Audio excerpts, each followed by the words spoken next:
Wi-Fi. What do you mean by that? Well, let me explain. I like being connected to the internet. I like feeling like I'm connected to what's going on in the world. It is a very deep-seated passion of mine. I am very passionate about Wi-Fi. I wonder if there's a deeper spiritual meaning to Wi-Fi. What is the spiritual meaning of Wi-Fi? Sadie Robertson of Duck Dynasty fame. Let's get into it. And here's what the Lord showed me. Okay, how many of you are fans of Wi-Fi? Got any Wi-Fi fans in the house? All right, Me? some of you, y'all like 20 years old, you're not raising your hand, you lying in the church. So I'm gonna ask you again, how many of you are fans of Wi-Fi? Yeah. Okay, we all like Wi-Fi. If you don't like Wi-Fi, seriously, hello. But Wi-Fi is great. Wi-Fi is like the thing that connects us to the world these days. We get to, connect, we get all accessibility to all things. That's so true. That's so true, Sadie. Wi-Fi is the thing that connects us to the whole world. I hadn't thought about it in these terms before. We get to, connect, we get all accessibility to all things. It's cruising. That is true. It is cruising. By the way, this is 100% friendly fire. Okay? All right? Extremely Christ-pilled on this channel. But we're not here to talk about that, nor is this video about religion, or spirituality, or even Jesus, okay? Keep that out of my comments section. Actually, you know what? I don't even care. Go crazy. Go wild. I have a little bit of knowledge on the homiletics of sermons. What we're about to get into is the stand-up comedy special.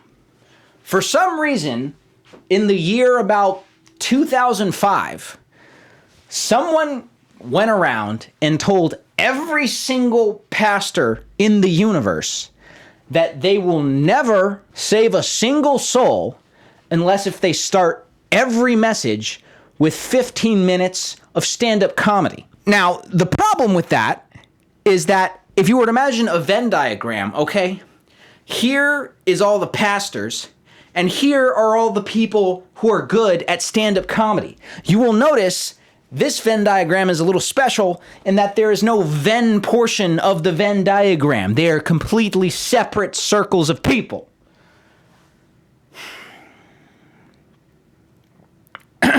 My dad set it up for us. We got that network, Robertson, hey yo, there we are. I'm like, as soon as you get to the house, I would know, as soon as I connect, Robertson, that's me. And all of a sudden, I have this great connection. I have all accessibility to the whole internet. I can talk to all my friends. I can communicate with anybody. I don't have to miss out. It's like safe network. It's reliable. It's great. That is great. That is what the internet is like. Glad you put it in those terms so I could digest that. And then I would always know, I don't know if any of you have parents like this or your parents have said this to you, but my parents would always say if we were going to go out of town or go to the airport, they'd be like, now kids, here's the thing. When we get to the airport, nobody try to connect with any server that you don't know of because you never know if there's going to be like a hijacker and they're going to steal all your stuff. And we're all just like, yeah, okay. And as soon as you get to the airport, what do? You're like, bing, which one's the least sketchy? You're just cruising out your options, making sure, oh, that doesn't sound that bad, right? Airport? You're like, yeah, I got this. And why did we do that? Why did we choose to connect with something knowing that it might be a hijacker and steal all our stuff? Because we didn't want to miss out on what was happening. We didn't want to miss out on that connection that would give us accessibility to what the world's doing. We didn't want to miss out. And so here's kind of how I see it. This garden, this connection with God, the original design, all of this is like the Wi-Fi at your house. This is good stuff right here. Your connection with God is like the Wi-Fi at your house. Okay, I'm tracking with you. Just had to think about it for a second. But sometimes you're looking out in the world and you see some other options. And you start going about your life, start getting in those middle school years, those high school years, those college years, and then you start looking at this connection that you have with God and you're like, this has been great, but I'm really interested in this, so I'm just gonna disconnect with God, choose to connect with the world because you really didn't want to miss out. Now you're in this connection, you're like, yeah, this is awesome, we having fun, woo! And then you're like, uh-oh, I didn't really realize that all my stuff was gonna be stolen. Like, I didn't actually know that my joy was gonna be stolen. I didn't actually know that my peace was gonna be taken. I didn't even realize that my confidence was gonna be, has anybody even seen my confidence? I didn't know that my stuff was gonna be stolen. So God is Wi-Fi, or God is your home network, and the world is public networks. And the moral of the story is stay at home? The moral of this... No, I'm legitimately lost. And you might be sitting here right now, and you're totally in this connection with the world. You totally just broke connection with God just to see what this has to offer. And you're sitting here and you're like, oh my gosh, it has been 7 minutes and I am swiped. Well, let me encourage you. Here's the thing about this connection. You know how I talked about that Wi-Fi at your house being the best? One of the best parts is if you were once connected, honey, you're always connected because you're a part of the family.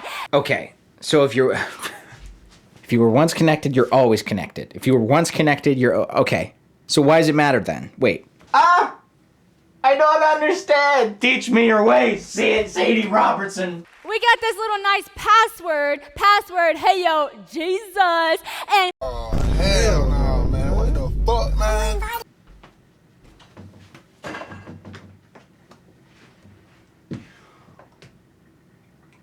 My Wi-Fi password is Jesus.